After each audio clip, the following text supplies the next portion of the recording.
I remember the exact moment everything shifted. Not the kiss, not the confession. The moment before all of that, when Jonah looked at me like he'd finally stopped running from something he couldn't name and asked me to push him over the edge he'd been clinging to for months.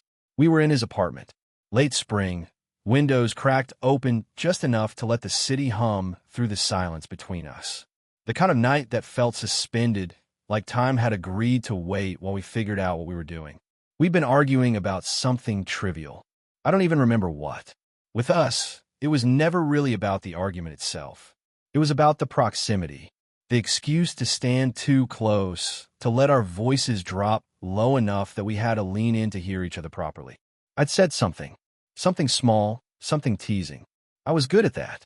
I knew how to find the soft spots in his armor, the places where his composure cracked just enough to let me see what was underneath.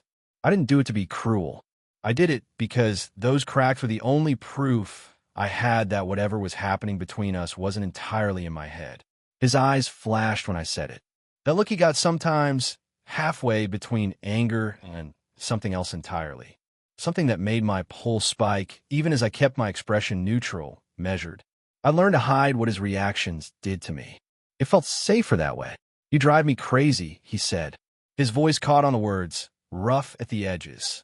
For a second, I thought he was going to turn away like he always did, retreat behind a joke or a shrug or sudden interest in his phone. But he didn't move. He just stood there, breathing a little too hard for someone who was supposedly fine, and then his voice went softer. Quieter. "Do it again." I blinked. The room seemed to contract around us, the walls pulling in close. I wasn't sure I'd heard him right. Wasn't sure what he was asking for. My mouth opened, but nothing came out. I was used to being the calm one, the steady one. The person who could navigate tension without flinching.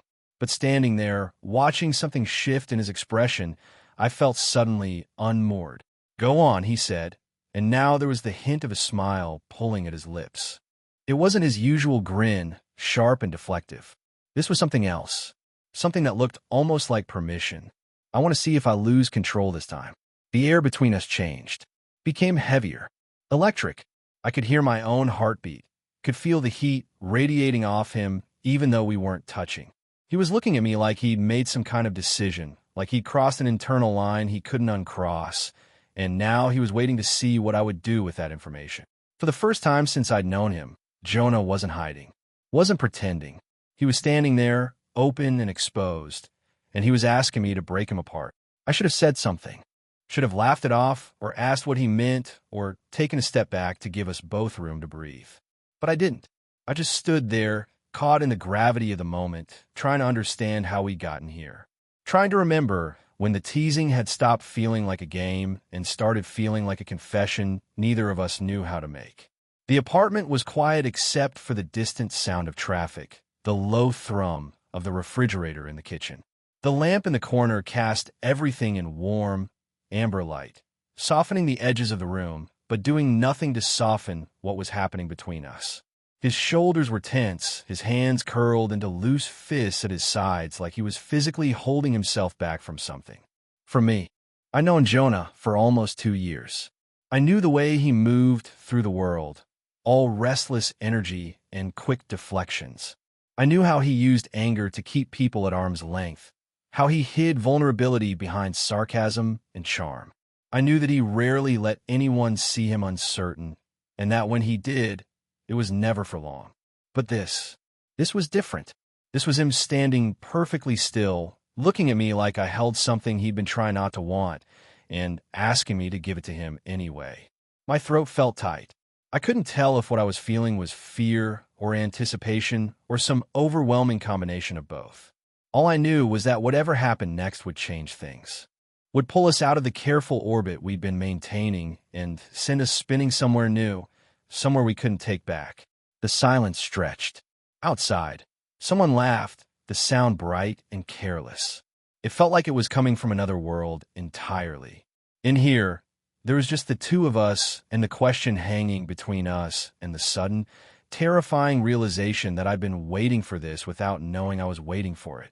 Jonah's smile widened just slightly, but his eyes stayed serious, stayed locked on mine. He wasn't joking. He wasn't deflecting.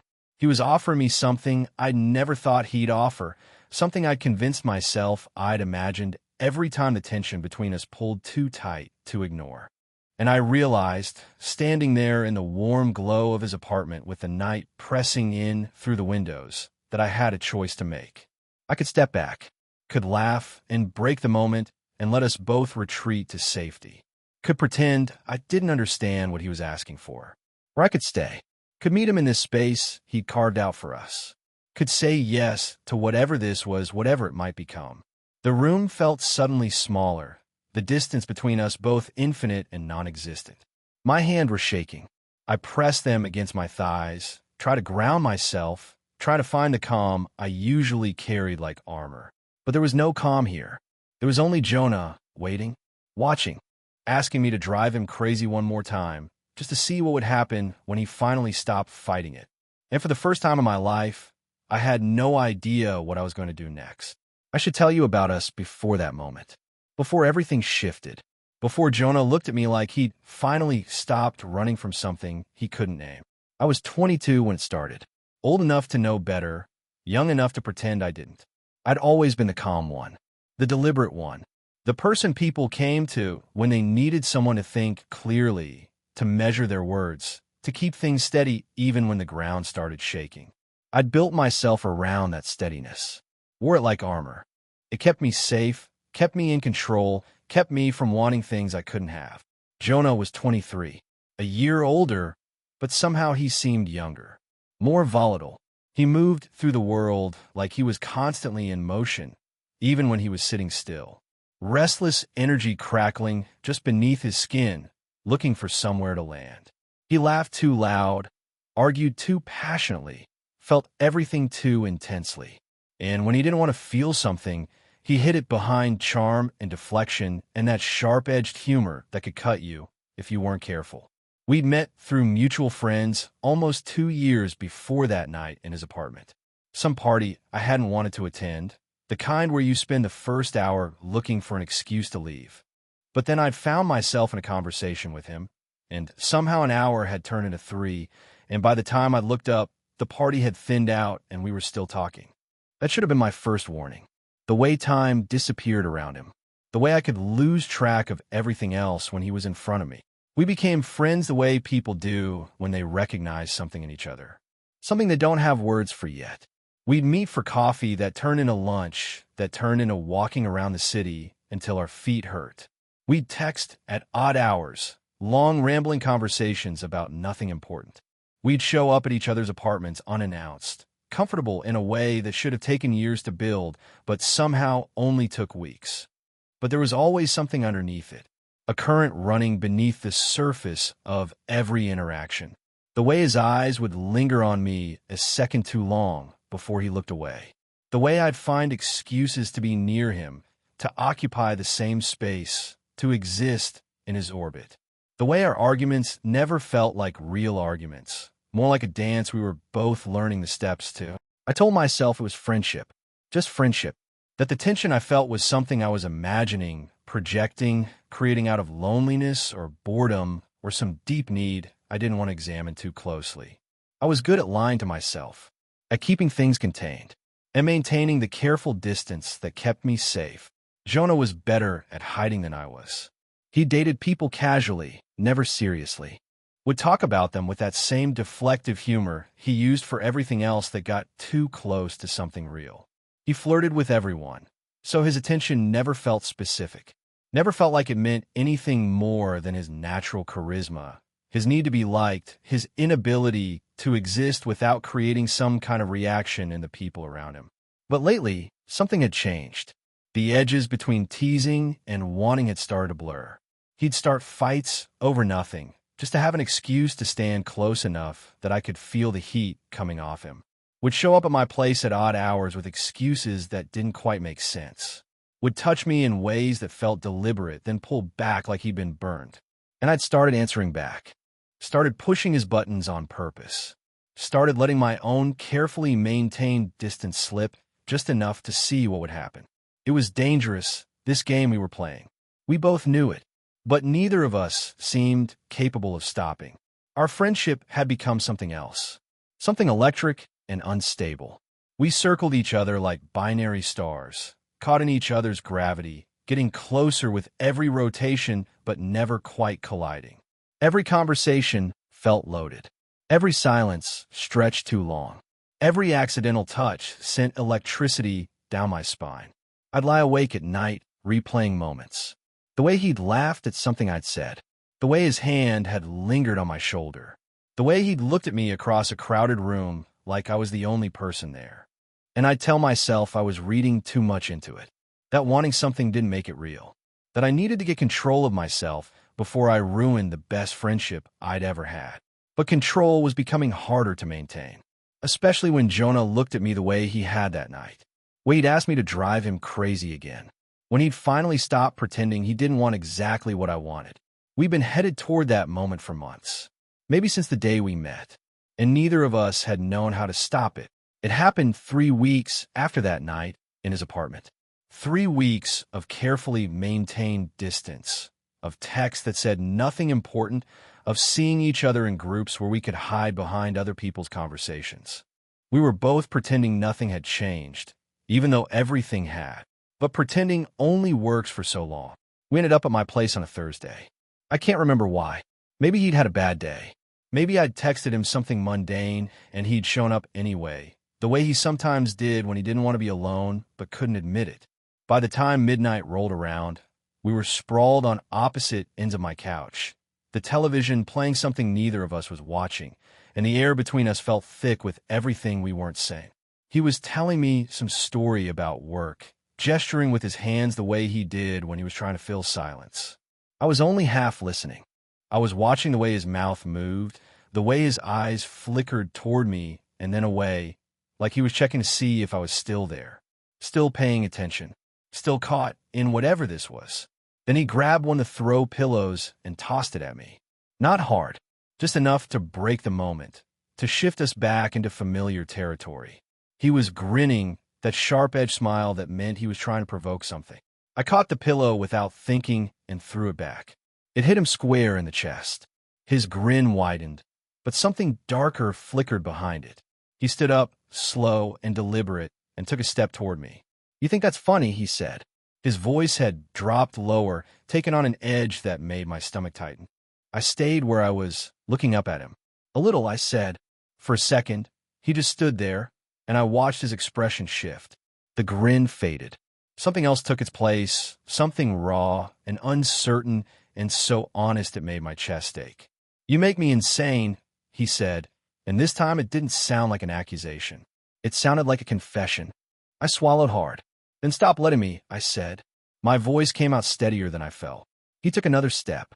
Now he was close enough that I could see the tension in his jaw, could see the way his hands were curled into fists at his sides like he was physically restraining himself. "Don't want to," he said. The words hung between us. I could feel my pulse in my throat, could feel the weight of every moment that had led us here. All the arguments that were never really arguments. All the times we'd stood too close and pretended it meant nothing. All the nights I'd gone home and replayed his voice in my head, trying to decode what he wasn't saying. This was it. This was the moment where one of us had to be brave enough to stop pretending. I didn't move, didn't look away. The television flickered in my peripheral vision, casting shifting shadows across his face. Outside, the city was settling into its late-night rhythm, car horns and distant sirens, and the low hum of lives happening all around us. But in my apartment, there was only silence and the sound of our breathing and the space between us that felt both impossible to cross and already crossed. Jonah's eyes searched mine, looking for something. Permission, maybe, or proof that I felt this too, that I'd been carrying the same weight he had. His shoulders rose and fell with a deep breath, and I saw the exact moment he made his decision. Saw the wall he'd been hiding behind finally crack wide open. He closed the distance between us completely, stood there, looking down at me with an expression I'd never seen on him before. Vulnerable, terrified, hopeful. I could have ended it, could have made a joke, stood up, put space between us, could have protected us both from whatever came next. But I'd spent weeks wondering what would happen if we stopped running. Weeks replaying that night in his apartment, The way he'd asked me to drive him crazy again. The way he'd looked at me like I was the answer to a question he'd been too afraid to ask. So I stayed. Sat there on my couch with my heart pounding and my hands shaking and every nerve in my body aware of how close he was. How easy it would be to reach out. How terrifying it was to want something this much. The moment stretched. Held. Neither of us moved, but something fundamental had already shifted. We'd crossed a line we couldn't uncross. We both knew it, and for once, neither of us was trying to go back. After that night, everything changed in ways I couldn't have prepared for. Not all at once. Not with some grand declaration or dramatic shift. It was subtler than that. More dangerous. Maybe because of how natural it felt. Jonah started showing up more often.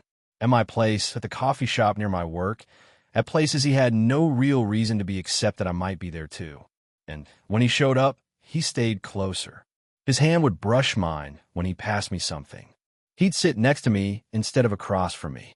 He'd lean in when he talked, close enough that I could feel the warmth radiating off him, close enough that I had to concentrate on his words instead of the fact that his shoulder was touching mine. The jokes changed too. They still sounded like jokes on the surface, but underneath there was something else. Something that made my skin feel too tight, made my pulse spike every time he looked at me with that half smile that didn't quite reach his eyes. One afternoon, we were in his car. He was driving me home from somewhere I can't remember now, and I'd made some comment about his music choice. He'd reached over to change the station, and his hand had landed on my knee instead of the dial. Just for a second, just long enough for both of us to notice. He'd pulled away like he'd been burned, but then he'd glanced at me, and I'd seen it. That flicker of something deliberate. Like maybe it hadn't been an accident after all. Sorry, he'd said, but his voice hadn't sounded sorry. It had sounded like a test. I just looked out the window, not trusting myself to respond. The touches became more frequent after that, more intentional. A hand on my lower back when we walked through doorways. His fingers catching mine when he handed me things. The way he'd stand behind me, close enough that I could feel his breath on my neck when he reached past me for something he could have easily asked me to pass him. He was pushing boundaries, seeing how far he could go before I stopped him. And I never did. I should have. Should have said something, drawn a line, asked him what he thought he was doing. But I didn't. Because every time he touched me, every time he leaned too close or let his gaze linger too long, I felt something unlock inside my chest. Something that had been waiting for permission to exist. One night, about 2 weeks after the moment on my couch, we were at his place again. I'd gotten up to grab a glass of water from his kitchen, and when I came back, he was sprawled across the couch in a way that meant I'd have to ask him to move or find somewhere else to sit. I'd reached across him to set the glass down on the side table, and that's when his hand had caught my wrist. Not roughly, just firmly enough to stop me, to make me look at him. "You keep doing that," he'd said. His voice had that tremor in it again, the one that made him sound vulnerable even when he was trying to sound certain. Getting too close. And I'm going to forget where the line is. I'd frozen, my wrist still caught in his grip, my body half bent over him in a position that suddenly felt far too intimate. My heart had been pounding so hard I was sure he could hear it. "Then forget," I'd said. The words had come out before I could stop them, quiet but steady. His breath had caught. I'd watched his expression shift, watched the fight drain out of him and something else take its place. Something that looked like surrender. "You really want to see me lose control?" He'd said, and it wasn't really a question. I hadn't answered. Hadn't needed to. The answer was written all over my face, in the way I hadn't pulled my wrist from his grip, in the way I was still leaning over him like I was waiting for something to happen. He'd let go then, slowly, his fingers trailing across my skin as he released me. I'd straightened up, moved to the other end of the couch, tried to pretend my hands weren't shaking. But we both knew something had shifted again. Another line crossed. Another wall broken down. After that, the tension became constant. It lived in every conversation, every silence, every moment we spent in the same room. Jonah's eyes followed me everywhere. His voice took on a quality I'd never heard before, something softer and more honest, like he was finally letting me hear what he'd been hiding all along. And I let it happen. Let him get closer. Let the boundaries blur until I couldn't remember where teasing ended and wanting began. Because the truth was, I'd been waiting for this. For him to stop pretending. For both of us to stop running from whatever this was and just let it exist. The transformation had begun, and there was no going back now. We both knew it, and neither of us wanted to. The revelation came on a Saturday night, in the quiet hours when the world felt like it belonged only to us. We were back at my place, sitting on the floor with our backs against the couch because the cushions had somehow seemed too formal, too distant for whatever this conversation was becoming. We've been talking about nothing.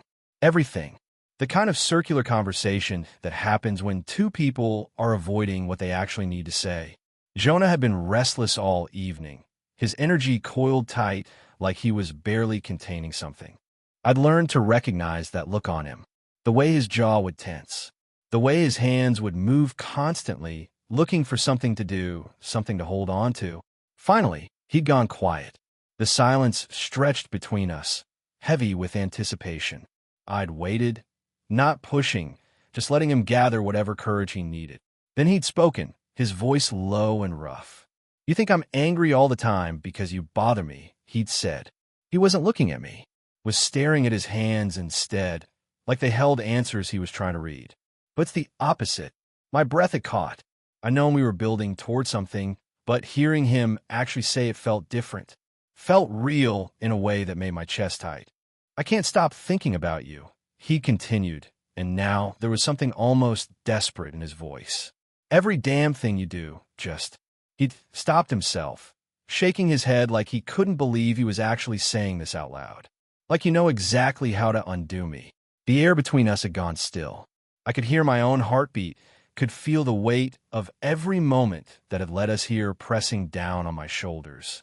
This was it. This was him finally admitting what we'd both been dancing around for months. What we'd both been too afraid to name. "Maybe I do," I'd said. My voice had come out quieter than I'd intended, but steady. Honest. He'd looked at me then, really looked at me, and I'd seen everything he'd been trying to hide. The want, the fear, the exhaustion of fighting something that had already won. His laugh had come out soft and shaky, barely more than an exhale. "Then do it again," he'd said.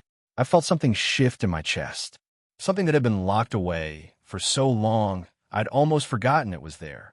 All this time, I'd been so careful, so measured, trying not to push too hard, trying not to want too much, trying to give him space to figure out what he needed. But hearing him ask for this, hearing him finally admit that he wanted to be undone, that he'd been waiting for me to do it, made something inside me finally break free. The thing is, I'd been angry too. Not at him. At myself. For all the times I'd stepped back when I should have stepped forward. For all the moments I'd swallowed what I wanted to say, because I was afraid of what it might cost us. I convinced myself I was being patient, being kind, giving him room to breathe. But maybe I'd just been scared. Scared that if I admitted how much I wanted this, wanted him, he'd disappear. That the tension between us was all I'd ever get, and I should be grateful for even that. But here he was, sitting on my floor at 2 a.m, telling me he couldn't stop thinking about me. Telling me I undid him. Asking me to do it again. The air between us hummed with everything we'd left unsaid.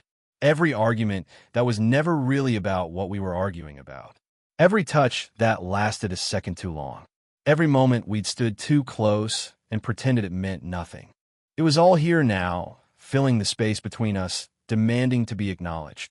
I'd spent so long trying to be the steady one, the one who kept things under control. But sitting there, watching Jonah finally let his guard down, I realized I didn't want to be steady anymore. Didn't want to be careful. I wanted to reach across this space we'd been maintaining and pull him toward me and stop pretending that this wasn't exactly what we both wanted. "You've been driving me crazy too," I'd said, and hearing myself say it out loud felt like stepping off a cliff, like letting go of something I'd been gripping so tightly my hands had gone numb. "Every time you look at me like you're trying to figure something out. Every time you touch me and then pretend you didn't mean to. Every time you start a fight, just so we have an excuse to stand close enough to feel each other breathe." His eyes had widened slightly, like he hadn't expected me to admit it, like he thought he was alone in this wanting. "I'm tired of pretending I don't know what you're doing," I'd said. "What we're both doing." He'd swallowed hard. "So what do we do now?" he'd asked, and his voice had cracked on the last word. I looked at him, really looked at him, and saw someone who'd finally stopped running. Someone who was asking me to catch him.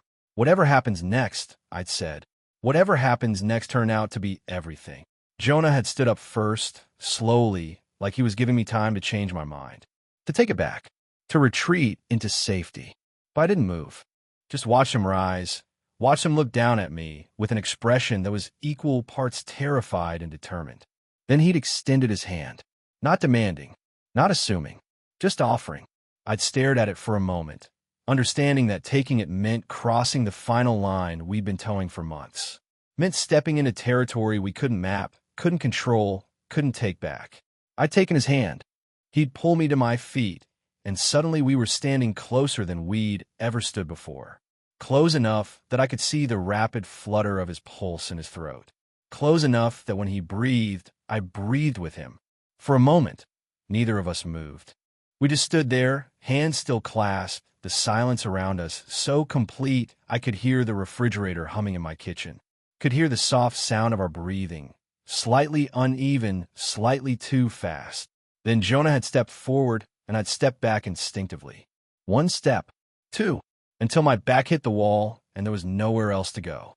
He'd followed, closing the distance until there was barely an inch between us, until I could feel the heat radiating off his body. You wanted me to lose control, he'd said, his voice barely above a whisper. Congratulations. But he didn't sound angry. Didn't sound like he was surrendering something he didn't want to give. He sounded relieved, like he'd been carrying something heavy for too long and was finally allowed to set it down. I looked up at him, forcing myself to stay calm, even though my heart was trying to beat its way out of my chest. I didn't want to win, I'd said. His laugh had broken mid-sound, catching in his throat. Then what did you want, he'd asked, and there was genuine curiosity in his voice. Like he'd spent all this time assuming he knew, but now he needed to hear me say it. This, I'd said. Just this. You. Not hiding anymore. Something in his expression had cracked open then. The last wall coming down. He'd lifted his free hand, hesitated for just a second, then touched my face. His palm warm against my cheek, his thumb brushing just beneath my eye like he was memorizing the shape of me. I've been hiding for so long, he'd whispered. I forgot what it felt like not to. Then don't, I'd said. Not anymore. Not with me. He'd closed his eyes, leaned his forehead against mine. I'd felt him trembling, felt the tension in his shoulders, the way he was holding himself so carefully, like he was afraid that if he let go completely, he might shatter. So I'd reached up, placed my hand over his heart, felt it racing beneath my palm. You're not going to break, I'd said quietly.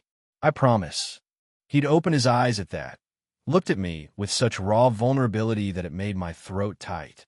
How do you know, he'd asked. Because I won't let you, I'd said. And then he'd kissed me, not rushed, not desperate, slow and certain, like he'd finally given himself permission to do what he'd wanted to do for months. His lips had been soft, tentative at first, testing, making sure this was real, making sure I wanted it too. I'd kissed him back, my hands finding their way to his shoulders, then his neck, then tangling in his hair. And something in that touch had shifted the moment from careful to something deeper. He'd pressed closer, one hand still cupping my face, the other sliding to my waist, holding me like he was afraid I might disappear if he didn't. The kiss had deepened, grown less controlled, more honest. All the months of tension and wanting and pretending poured into this single moment. When we finally pulled apart, both of us breathing hard, he'd rested his forehead against mine again. Guess you win after all, he'd whispered. I'd smiled despite myself, despite the way my entire body was shaking, despite the fact that everything had just changed irreversibly. There was never competition, I'd said. He'd pulled back just enough to look at me, and I'd seen something in his eyes I'd never seen before. Peace. Like he'd finally stopped fighting himself. Stopped fighting us. Yeah, there was, he'd said softly. I was just fighting the wrong person the whole time. We'd stood there against my wall for a long time after that. Not talking, not moving, just breathing together, foreheads touching, hands still holding on like we were anchoring each other to this new reality we'd created. Outside, the city continued. Lives happening, people moving through their nights, the world turning like it always did. But in my apartment, time had stopped. We'd finally stopped running. Stop pretending. Stop fighting what we both knew had been inevitable from the start. And it felt like coming home. Weeks passed, and the world didn't end. That was the surprising part. I'd spent so long afraid that if we crossed that line, something would break. That the friendship we'd built would shatter under the weight of what we'd admitted to each other. But it didn't break. It just changed shape. The teasing continued. Jonah still rolled his eyes when I said something deliberately provocative. Still threw things at me when I pushed his buttons. Still argued with me about small things that didn't matter just for the sake of the argument. But now there was a softness underneath it. A knowing. Like we were both in on the same joke. And the punchline was that we'd been idiots for so long. He still told me I drove him crazy. Said it at least once a week, usually when I'd done something small. Made him coffee the way he liked it. Remembered some detail from a conversation we'd had days ago. Looked at him a certain way across a room full of people. But now when he said it, he was smiling. That real smile, the one that reached his eyes and made him look younger somehow. Less guarded. More at peace with whatever this thing between us had become. We fell into rhythms. Easy ones that felt like they'd always been waiting for us to find them. He'd show up at my place after work, let himself in with the key I'd given him without making a big deal about it. I'd find him on my couch, shoes off, already comfortable in the space like he belonged there. Because he did. Sometimes we'd talk. Long conversations that wandered from topic to topic, the kind where you lose track of time, and suddenly it's 3 in the morning, and you're both too tired to keep your eyes open, but neither of you wants to stop. Other times we just exist in the same room, doing separate things, content in the quiet company. But there were moments, small ones that still made my breath catch. When I'd be reading, and I'd feel him watching me, and I'd look up to find him staring with that expression I was learning to recognize. The one that said he still couldn't quite believe this was real, that I was real, that we were allowed to have this. Or when I'd reach for something and he'd intercept my hand, lace his fingers through mine, hold on, just because he could. Because touching me wasn't forbidden anymore. Wasn't something he had to disguise as an accident or hide behind a joke. One night, about a month after everything changed, we were cooking dinner together. We're trying to. Jonah was terrible in the kitchen, but he insisted on helping anyway, which mostly meant he got in my way and made everything take twice as long. I'd been chopping vegetables when I felt him move behind me, close enough that his chest brushed my back. I'd frozen, knife still in hand, waiting to see what he'd do. He'd leaned in, his breath warm against my ear, and I'd felt him smile. "You're doing it again," he'd said softly. Doing what? I'd asked even though I knew. Even though we both knew. Being you, he'd said. Existing. Making me crazy. I'd set the knife down, turned to face him. He hadn't stepped back, had just stood there looking at me with that openness I was still getting used to. Still learning to trust. Good crazy or bad crazy, I'd asked, playing along. The best kind, he'd said, and then he'd kissed me. Quick and sweet and casual, like it was the most natural thing in the world. Like we'd been doing this for years instead of weeks. When he'd pulled back, I'd seen something shift in his expression. Something settling into place. "Do it again," he'd said, and his voice had that quality it got sometimes. Soft and vulnerable and entirely honest. I'd raised an eyebrow. "Do it again. Drive me crazy," he'd said, his hands finding my waist, pulling me closer. "Just keep being you. Keep existing in my space like you were always meant to be here. Keep making me feel like I'm losing control in the best possible way." I'd smiled, unable to help it. "You're not losing control," I'd said. "You're just finally letting yourself feel it." He'd laughed, quiet and warm. Same difference. We'd stood there in my kitchen, dinner forgotten, just holding each other in the soft evening light. And I'd realized that this was it. This was what we'd been fighting so hard against. Not some grand passion that consumed everything in its path. Just this. Guied moments. Easy touches. The simple comfort of being known and accepted and wanted exactly as we were. Jonah pressed his face into my neck, and I felt him exhale, all the remaining tension leaving his body. "I could stay here forever," he'd murmured. "Then stay," I'd said. And he did. That night and the ones that followed. Not because he had to. Not because either of us was afraid of what would happen if we let go. But because losing control, it turned out, finally felt like peace. Because being undone by someone who understood you, who saw you completely and chose you anyway, wasn't losing anything at all. It was finding everything you didn't know you'd been missing.